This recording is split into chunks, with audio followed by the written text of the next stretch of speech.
Hello gas everyone, সবাই করি কেমন আছেন? আজকে আমরা সরিষা রোপণ করব, অর্থাৎ ধান কাটা শেষ।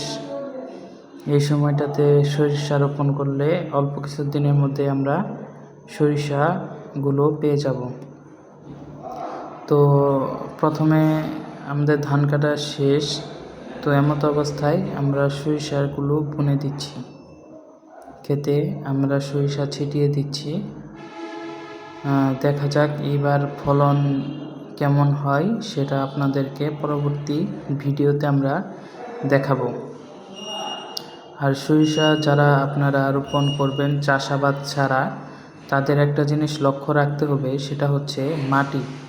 তো মাটি যদি এরকম নরম হয়ে থাকে, মানে হাত দিলে বা পাড়া দিলে ডেবে যাচ্ছে এরকম নরম হয়ে থাকে, তাহলে আপনারা অতি সহজেই সরিষা বুনতে পারবেন।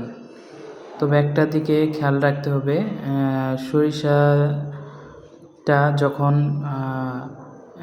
আমাদের গাছটা ছোটো আকৃতি হবে সেই পর্যন্ত আমাদের একটু লক্ষ্য রাখতে হবে, যাতে খেতে কোনো ধরনের কবুতর বা